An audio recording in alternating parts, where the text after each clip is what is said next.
I want to welcome you to our program today. We have a very special guest with us.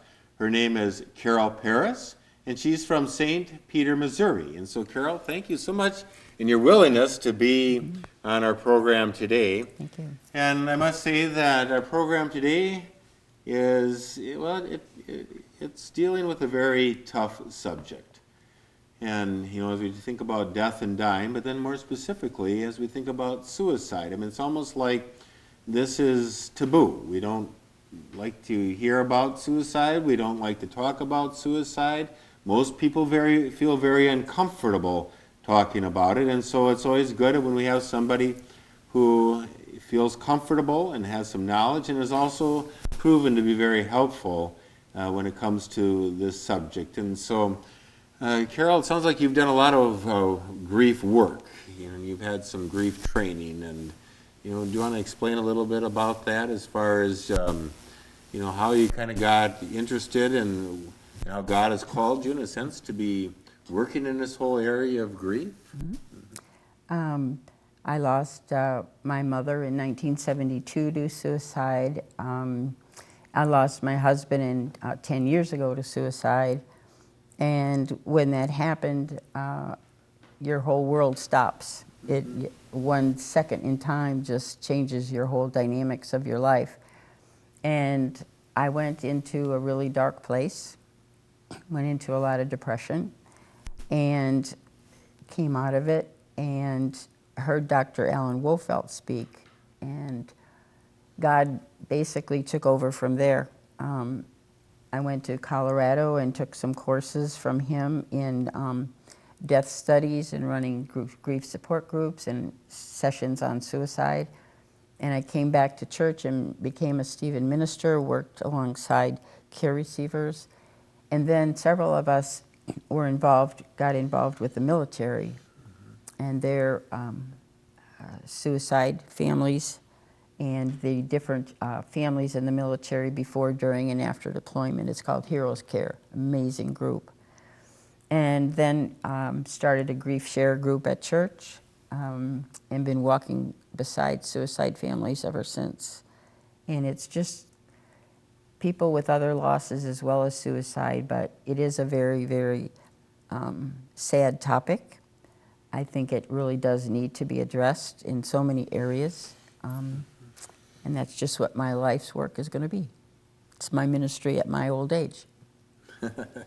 Well, we're very thankful for that. And so when we, you know, help us to understand just a little bit more about suicide, not like there's anybody who's an expert in it to be able to, you know, correct a lot of the stuff to prevent it. But when you think about grief, you know, everybody grieves differently, and the nature of grief, and sometimes the type of death that a person had may kind of mold that grief in a certain way. But I imagine with a suicide, that would be, it's not like everybody grieves a suicide in the same way either then. No, they really don't. With a suicide death, there is an awful lot of guilt, and there's often an awful lot of would've, could've, should've. And that transpires to everyone in the family, friends. It is epidemic in our world, and it is really sad. People have a hard time healing from it because to a lot of people it's an embarrassment to say your family member died by suicide. In my case, for example, I began thinking when my mother passed away, I must have been a bad daughter. I didn't see it coming. When I lost my husband, it was maybe, you know, people saying maybe I wasn't a good wife. What was the problem? But in both cases, my mom and my husband both suffered from severe depression. And they were broken people in a broken world. And my husband actually shot himself in the back seat of the car in the chest. And it's really hard to get over the would've, could've, should've, and the guilt, and I think that's what happens in most suicides. There's a lot of bullying goes on in school. I think they drive young people to suicide because they think it's a simple solution to a problem, and of course it's a you know, it's not. And that needs to be addressed in our world. Parents have a really hard time dealing with that. In our grief group I'm in right now, that I'm facilitator at, we have 5 suicides. Is that right? Yes, 5. And then the military as well. Okay.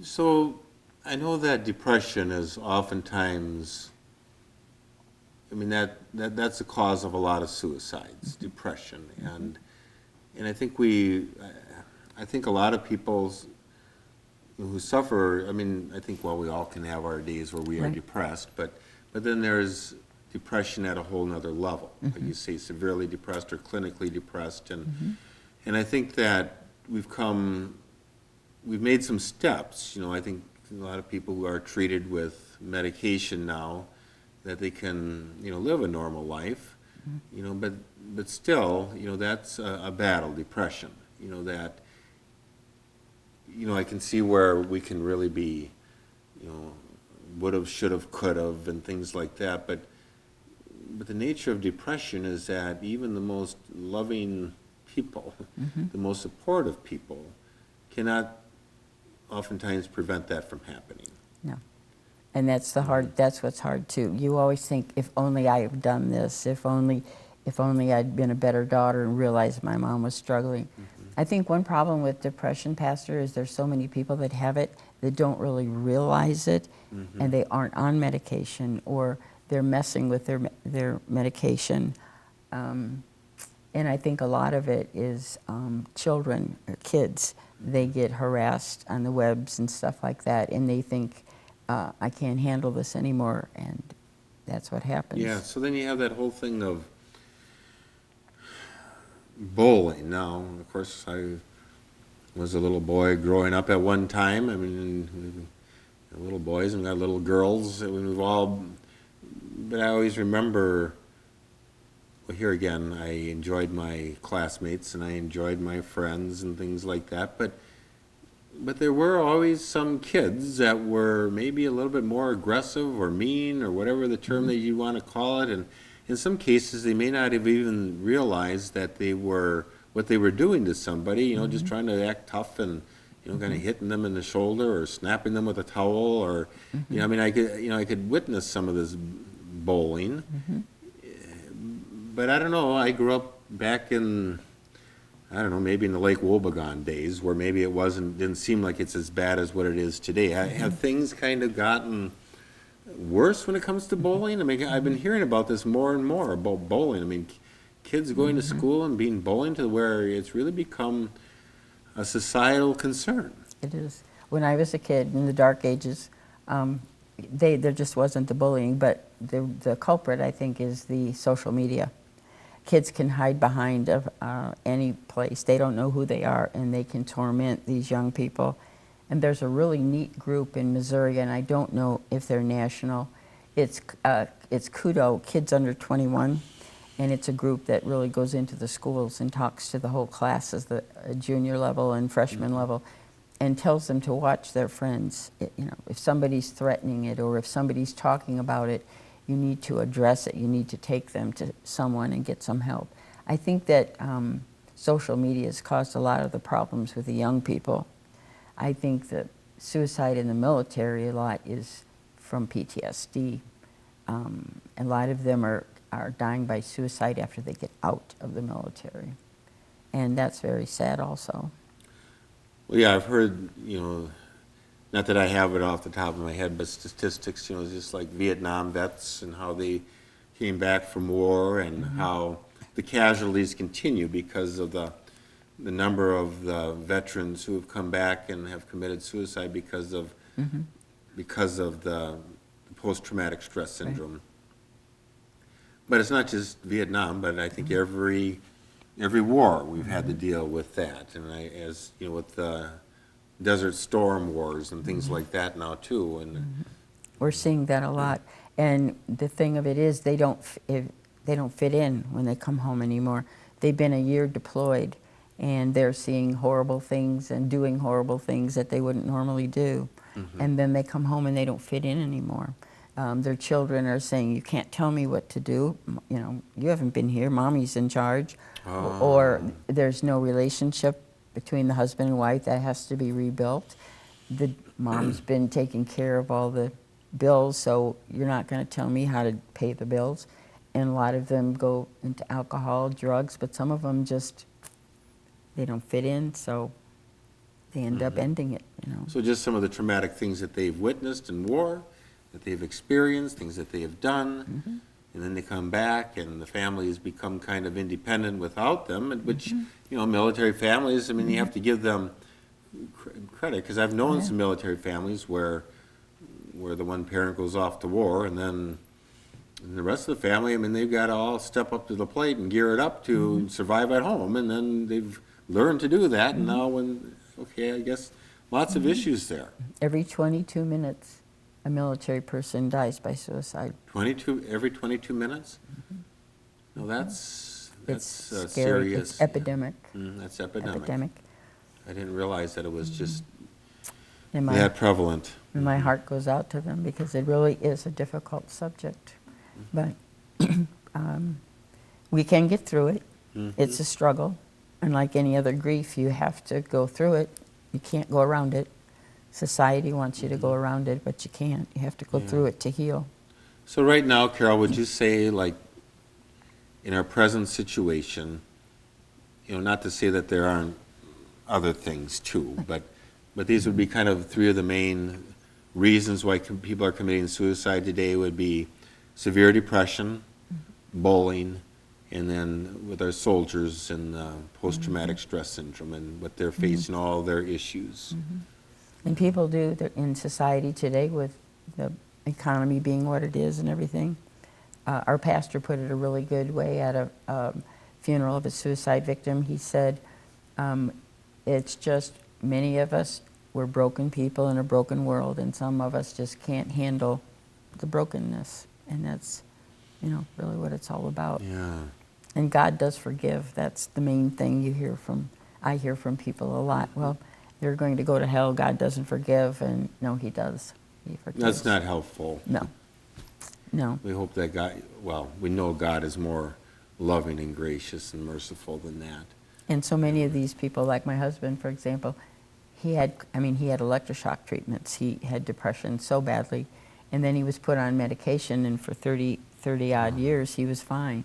So, and then, you know, something just went terribly wrong. But people on depression, if they get help, there's just so much help out there. I think it's important, especially like seeing children in school. When I worked in the school, some of those little kids, you can see it.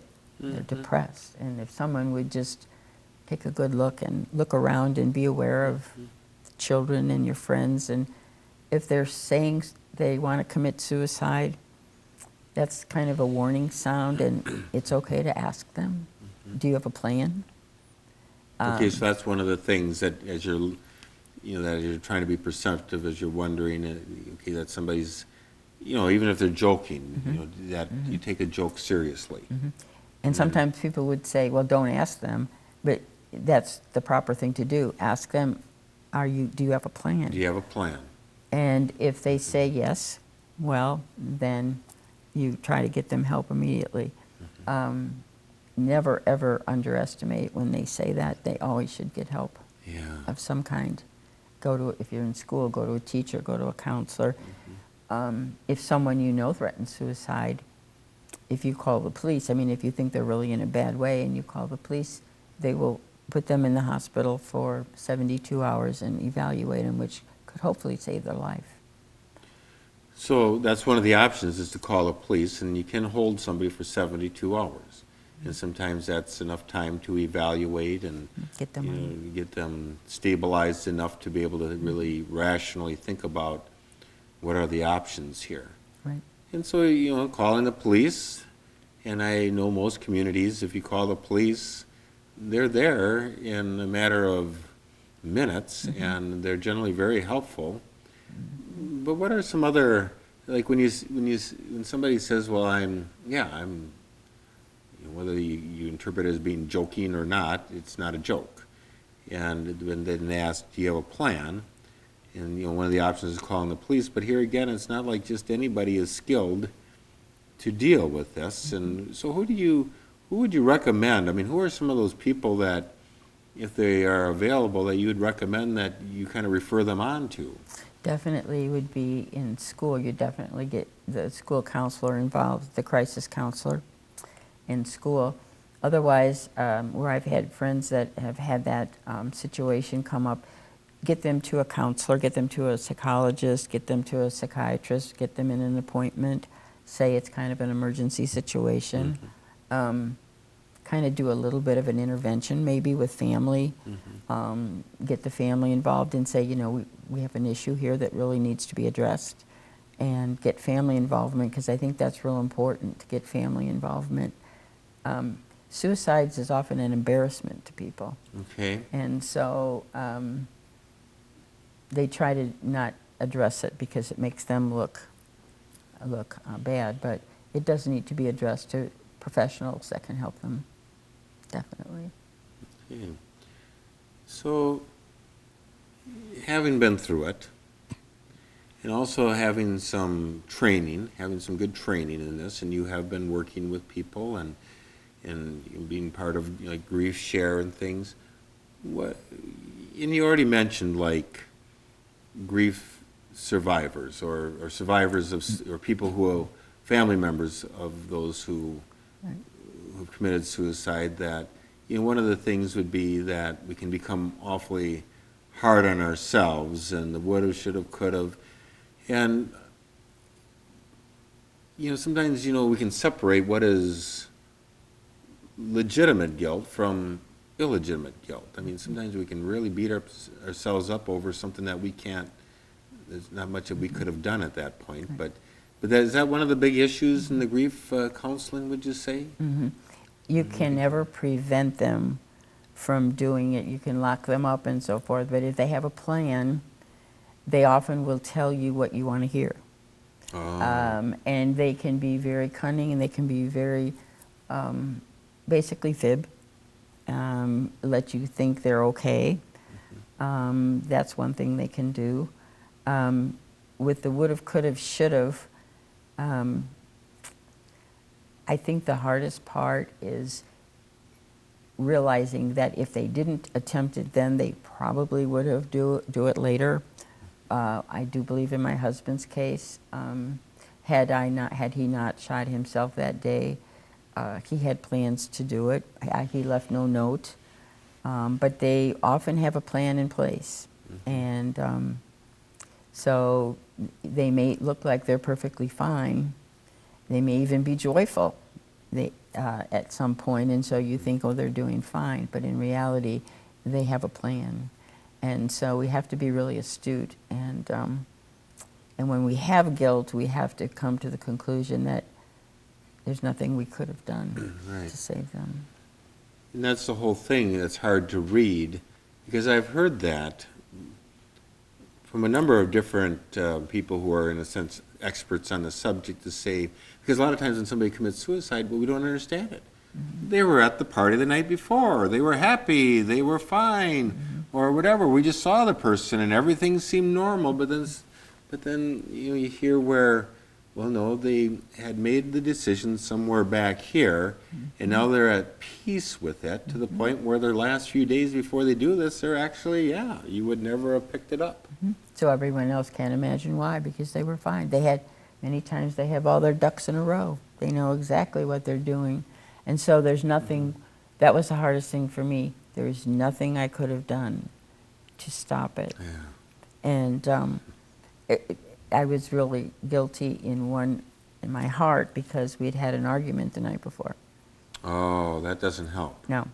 And so it always goes through my head, what did he say when he pulled the trigger? That kind of thing. Was he mad at me? Was he, say I love you? No, was he mad at me? I'll never know. Well, I will someday, but but he was a man of God, and he brought Jesus as his Savior. I know that, so I know he's in a better place right now, and I know he's been forgiven, because God does forgive. Well, depression is an illness. I mean, just like as if he had heart trouble and just all of a sudden suddenly died of a heart attack. I mean, it's, what's the difference? I think a lot of times, as far as faith goes, people just assume that years ago that they'll go straight to hell where there's Oh, no yeah, forgiveness because they're killing themselves and murder is. But I think hope the church has changed and people's feelings have changed a little bit more. God does forgive. He's already forgiven them. And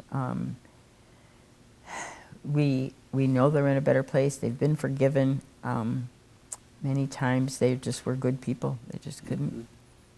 Well, like for all of us, we will have our ultimate healing in heaven, right? Yeah, so what are some of the other issues that, we deal with guilt and we sometimes feel like, well, we look back and we couldn't really read when somebody was really going to do this, but then just going on, how do you begin to even go on after something like that? You first have to get through the guilt and the woulda, coulda, shoulda. And then when you can do that, like any kind of grief, it's a process. And there's no time limit. There's no reward for speed. Everyone grieves totally different. It depends on the kind of relationship you had with that person. I had one little gal that was in the military, and her husband died by suicide after he got out, and she couldn't cry. And she finally told me one day because she felt safe when he was deployed. When he was home, he had PTSD so badly. And so her relationship with him was totally different than a lot of people have. So that'll make a difference in how they grieve. Okay. But they have to go through it, and that society wants you to go around it, and you can't. You got to go through it. It's painful. It hurts, and you will come out the other side stronger than you ever thought. Well, and you would be a testimony to that. I hope so. Yeah. I mean, I hope I can. I do feel that's where I'm being led these days. Well, I think you're just being here. Certainly, you are a beacon of hope for everybody who's going through this right now or has gone through it. Now, one of the things that, as a Christian, here again we look at God and we really kind of believe that God will never leave us or forsake us, that he'll be with us always until the end of the age. But then as we read, for instance, Psalm 22, Jesus quoted on the cross, my God, why have you forsaken me? And I pray to you and I cry to you and you are not listening. It's just like you're not even there. And so here again, is God the villain or is God the helper when it comes to suicide? Because a lot of times, no matter what kind of a situation that we're going through, and in the case of death and whatever kind of a death, whether it's an accident or a suicide, God really kind of comes out as the villain, kind of as the culprit. Like, in my time of distress and need, where are you? So is anger toward God, is that something that a lot of times, you would experience going through something like this? No, that is big time mad at God. And that's why we feel guilty sometimes, because you'd think, my gosh, you can't be mad at God. And, I yelled a lot of times at God. Okay. But I realized that he's been with me the entire time. I was mad at him, but it's not his fault. We all know we have a certain time on this earth, and when our time is up, it's up. I don't know that God wasn't in the back seat of the car with my husband when he shot himself. I'm really not mad at God, because I think that's rather arrogant to be mad at God. God didn't, I thought to myself, why can I be mad at God? That's being pretty arrogant. And I'm not going to forgive God. Why would we be so arrogant to say we have the right to forgive him? He didn't do anything. Everyone has free will. Yes. He knew it was going to happen, but it was probably my husband's time. And that's what I've had to accept. And he's in a better place right now. We're struggling, all of us that have suicide losses or any kind of a loss, but they're in a better place. So we just have to get through our struggles. Right. Well, you're very helpful. And, so as you look at this whole situation, just kind of quickly, if you were to say 1, 2, 3, or up to 5 things just quickly, or maybe that's not possible, but things that just are not helpful, like when something like this happens. I know everybody tries to come and console us and make us feel better or whatever. Are there things just to say, this doesn't help out at all? I think there's 3 groups of people that you'll run into if you have a loss. One of them is a group that will say nothing, and that's because they don't want to hurt you, but they don't know what to say, so they appear rude, but they say nothing. And that's very hurtful. Then there's a group that says you'll be fine. You'll get married again. If someone lost a child, you can have more babies. Well, you had him for 46 years. That's the wrong thing to say as well. But then there's that group which they need to surround themselves with, people who will just let them cry, just listen, say we're here, give them a hug, let them vent, just build them up and give them courage. That's the group they have to surround themselves with. And people should not be afraid to hug them, give them hope, but be real careful what you say, because it can be taken totally different than you expect it to be. And so now you do speaking on this subject, and are you willing to go out and to talk to groups then? I mean, like, let's say there's a church group or just a group that, is really struggling with some of the grief issues, whether it's suicide or some other issue.